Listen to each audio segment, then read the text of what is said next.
Today I'm going to go over how you can create a custom animated title like this one in Final Cut Pro in only 3 steps. So, step 1, getting your title. Everything is going to be highlighted in a yellow box, so you'll be able to see what I'm pointing to and what I'm talking about if you're unfamiliar with Final Cut Pro. Let's go into the T tab. Go to where it says build in/build out, select it, go over to where it says blur, select blur, click and drag the blur title down. You want to hover over the end of the blur title, which is purple, and click and drag it to the duration that you want the title to be. Let's move the playhead to the middle part, what we want to be seeing. Let's go over to the inspector window, click T. Where it says Helvetica, click these arrows right next to Helvetica. Once your font list is open, click A to go to Avenir. You can also go to Arial Hebrew, that's a good one.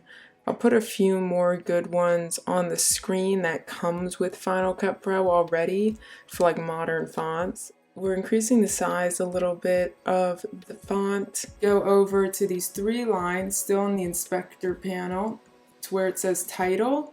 Click in the title and highlight it so your highlight color would be blue. Delete the title that's there. Type in the title that you want. So for the purposes of this, I'm just going to say live like this. Step 2, the animation box or the rectangle. Let's go over to the T tab, scroll down to where it says generators, keep scrolling down to where it says elements, click the shapes, click and drag that shape down underneath the title. Go over to where it says shape in the inspector panel, click rectangle. Go to where it says fill, deselect that box, go to the second outline color, and click the color that you want, go over to the transform tool, make sure it's on so you can move and resize your rectangle, which is the animation box. Alright, that's it for step 2, let's go on to step 3. Step 3, the transitions. Let's go over to the transitions tab right here. Type in center, click and drag the center onto the shape, rectangle. So it's going to drop it on either side. So let's click and see what we have so far.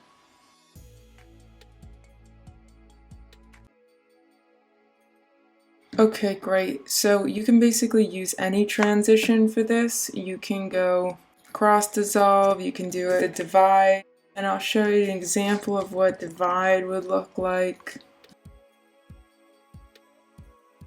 If you want to duplicate it and move it to another part of the timeline, here's what you do. So I'm going to click in the gray space right here and drag over my shape. I'm going to Command C to copy, and then I'm going to click right over where I want it to be at the other part of the timeline, and I'm going to Command V.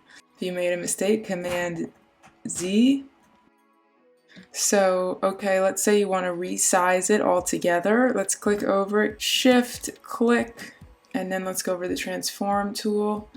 Let's go over to the percentages, make it a less percentage than it is now so you can see everything. Click the outer box and drag it up so you can make it as big or as small as you want to.